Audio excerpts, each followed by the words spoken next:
Tonight I tell you, the greatest tragedy is not war, nor famine, nor death, but man's forgetfulness of himself. For man, the living imagination of God, has become drunk on the dream he made. Like a king bewitched by his own crown, he mistakes the symbol for the power, the shadow for the light, the echo for the voice. He who once called worlds into being now bows before the images his own mind has shaped, pleading for ashes from the fire he himself kindled. He prays to the shadow and blames the sun when it does not move. He knocks at doors he himself has locked and wonders why heaven is silent. The author of the play has forgotten his authorship and worships his own script as fate. He dreams, and in the dream he cries, "Where is God?" not knowing that the dreamer and the cry are one. From the cradle he was fed upon fear. His parents, loving yet blind, repeated the world's litany. Be careful, be realistic. The world is harsh. You must earn what you desire. The child, pure in heart, trusting by nature, born of God, believed, and those words took root and hardened into law.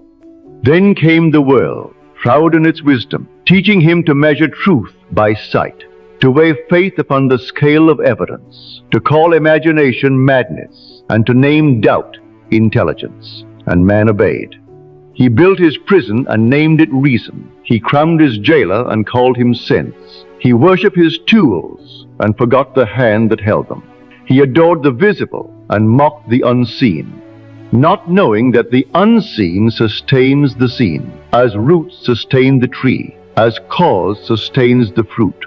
Every repeated fear, every confession of weakness, every acceptance of limitation became a stone in the wall of his bondage, until the builder forgot he himself had built it.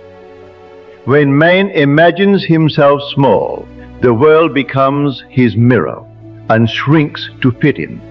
When he feels forsaken, life returns that feeling as circumstance. You are not punished by a blind God. You are measured by the belief you keep. Consciousness alone is reality, and each state must bear fruit after its own kind. As water takes the shape of the cup, so life takes the shape of the mind that holds it. Yet this descent into darkness was never a fall from grace. It was the path of discovery. For imagination descended into limitation to awaken as experience. God became as man, that man may know himself as God. The dreamer entered his own dream as seed sinks into soil to know the joy of remembrance. And when the sleeper stirs, he does not curse the night, he blesses it. For every sorrow, every shadow, every tear was not punishment, but the sacred summons of creation itself, calling him home to the light he never lost. The law never argues, never delays, never forgets. It fulfills. As the mirror answers the face before it, as the soil returns the seed it receives, so the law returns to man the image he holds of himself. Men call it fate or accident or chance, but the law knows no such names. Its only language is belief. Whatever man consents to as true, that the law brings to pass. No man is judged by appearances, but by the state he occupies. The law hides itself behind form, clothed in the mask of limitation, veiled as doubt, as time, as shadow. When the door appears shut, it is not refusal, but the law commanding, change the cause. What you call obstacle is the shape of yesterday's faith. Alter the belief and the mask falls away. The world teaches that effort moves mountains.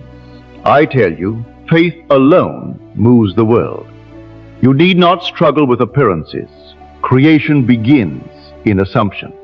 Man cries that life is cruel, not knowing he holds the blade. He strikes the mask and wounds himself, forgetting that the mask is his own reflection. Every limitation is mercy in disguise. The closed door, the unanswered plea, the long silence, each betrays where man still bows to an outer cause. There is no force outside consciousness, no accident in the law.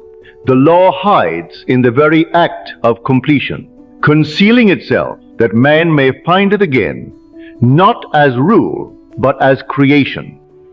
When imagination is recognized as reality itself, the illusion fades, and the law stands in glory.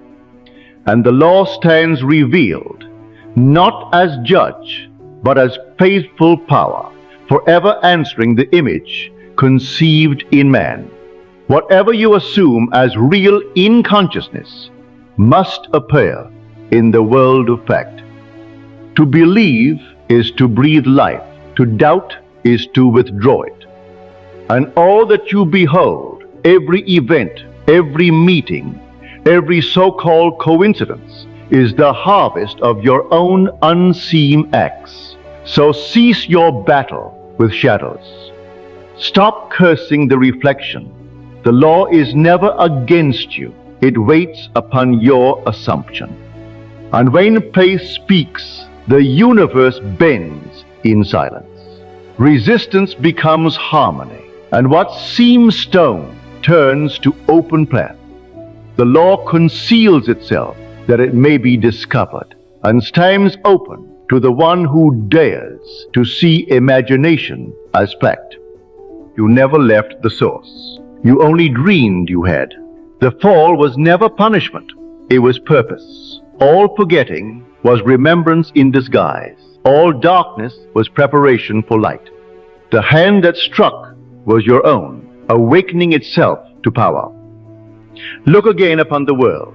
See no strangers, no enemies, only mirrors of belief, each reflecting the image you have chosen to wear. Now rise and claim your rightful name. Creator, cause, the operant power. Withdraw your faith from appearances. Give it once more to the unseen act. Assume the end boldly. Feel it real. And the law will clothe that faith in form. You are not moving toward God. God is moving as you. The dreamer journeys through the dream to awaken as the dreamer himself. So bless the shadow that made you seek the light. Bless the law that never failed you. For you are the Word made visible, the power made flesh. Creation is finished. You are its witness, its voice, its proof. Stand firm in the I am, for there is no other.